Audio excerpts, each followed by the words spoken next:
Fala, povo abençoado, que Deus continue te abençoando aí, rica e abundantemente, amém? Galera, uma coisa que eu vou pedir a vocês aqui é o seguinte, para não reparar os cenários que eu, conforme eu vou fazendo o vídeo, vou transmitindo para vocês. Por quê? Porque eu não tenho um cenário pronto, entendeu? Mas isso não impede que a palavra do Senhor ela venha a ser transmitida em nossos corações, amém? Então, uma hora eu tô no quarto lá em cima, uma hora eu tô aqui embaixo no estabelecimento, outra hora eu tô aqui no salão, outra hora eu tô próximo à piscina, ok?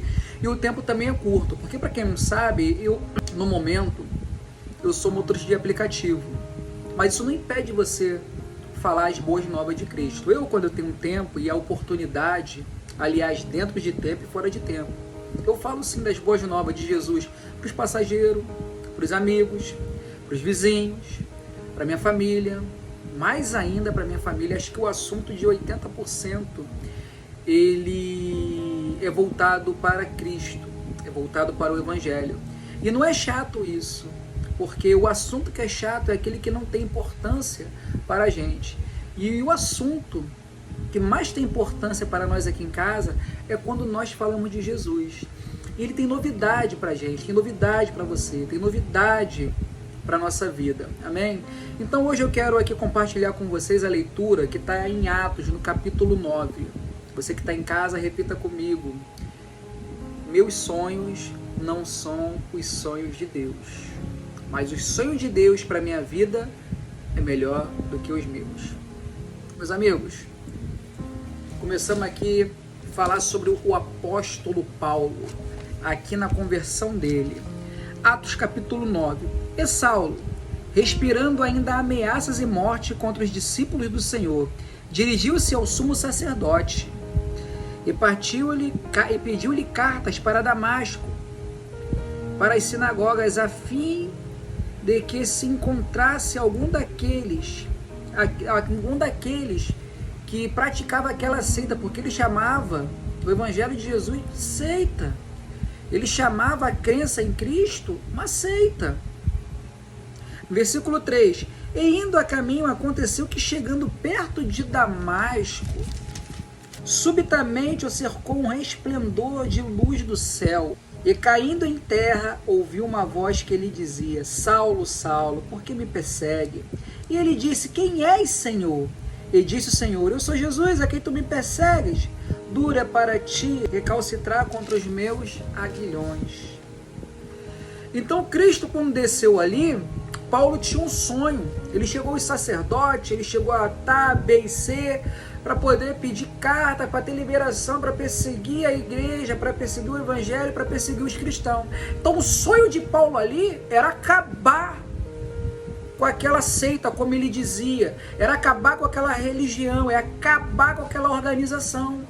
Só que ele não entendia o que estava ali, não era uma seita, não era uma religião, não era ali uma reunião inútil. O que estava ali era transformação de vida, era redenção, era reverência ao Todo-Poderoso, ao Deus do céu, da terra e do mar, aquele que pode todas as coisas. Todas as coisas que existem foi por ele criado, e o que por ele não foi criado não existe. Então Cristo, eu vou parafrasear, não está assim, quando olhou e falou: Paulo, pelo amor de Deus, Saulo, para de gracinha, vê que para mim você é um inseto, um grão de areia, pequenininho, tá pensando que você é ruim, você é fichinha, tá pensando que você é o brabo, teu sonho é acabar com isso, duro é para ti recalcitrar contra os meus agrilhões. Paulo, Paulo, Paulo, Paulo, eu te escolhi, você vai ser o instrumento usado na minha mão, mas você vai sentir na pele o que a gente sempre sentiu. Você vai sentir a dor, você vai ser perseguido, você vai ser massacrado, você vai ser moído, você vai ser pisado por pregar e por amar e por fazer a minha obra. E foi o que aconteceu.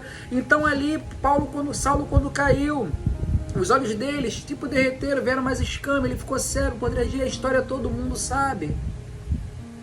Então Paulo, quando chega a notícia, por Deus, até Ananias vai à casa do Simão Curtidor, unge Paulo, e todo mundo sabe que dali para frente ele vira uma bomba atômica na presença de Deus. Meus amigos, Muitas pessoas hoje estão te perseguindo. Muitas pessoas hoje falam mal do evangelho. Muitas pessoas hoje, às vezes, você está irado com ela, tendo raiva. Espera mais um pouquinho, talvez seja um Paulo. Que Deus ele vai pegar, ele vai usar, ore por essa pessoa. Que o sonho de Paulo foi frustrado. Mas o sonho de Deus para Paulo foi melhor. Por quê? Paulo poderia ter falado, nossa Senhor, mas eu matei tanta gente, eu fiz isso, fiz aquilo, e Deus fez um favor para eles, porque o meu Pai tem prazer na morte do justo.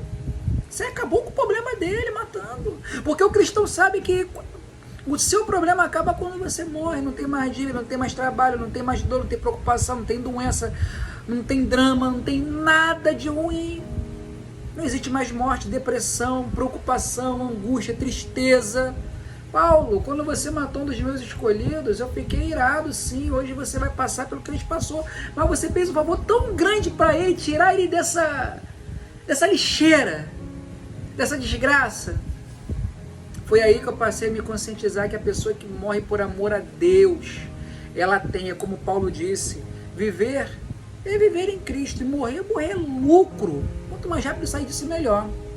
Então, quando você vê uma pessoa perseguindo o evangelho, ora por ela, busca por ela, porque às vezes Deus quer usar ela e está precisando que você tenha coragem, porque Cristo não vai descer mais à terra, mas se ele quiser ele desce. Mas depois daquele episódio, a gente nunca mais viu um episódio igual. Então Deus ele vai contar com você, para você ser o anjo dele, para você ser o intercessor dele por essas pessoas aqui na terra, para elas se voltarem para Cristo, porque Cristo falou que não veio para aqueles que são sãos, aqueles que não têm pecado, aqueles que isso, aquilo, outro. Ele veio para quem tem pecado, para quem está doente, para quem está precisando de transformação. Então, para esse povo, meus amigos, que nós devemos voltar a cabeça e buscar, não devemos pegar os ímpios, as pessoas que estão no mundo fazendo todos os tipos de atrocidade e olhar com um olhar maligno, mas tem que olhar com um olhar de misericórdia e fazer orações, jejuns, busca, evangelização, para trazer esse povo para Cristo, porque ele pode ser uma bomba atômica, igual Paulo fez, porque Paulo era um dos maiores perseguidores, e por que não dizer que depois que ele se converteu, ele foi um dos melhores apóstolos, o homem que ele escreveu mais da metade do Novo Testamento em livros, em epístolas, e foi o maior fundador de templos evangélicos daquela época. Não julgue aquele que está caído lá fora, afundado no pecado. Ore por ele, porque o que Deus fez na vida de Paulo, o que Deus fez na tua vida, o que Deus fez na minha vida, vai fazer na vida dele também. Meus amigos, que Deus te abençoe, em nome de Jesus.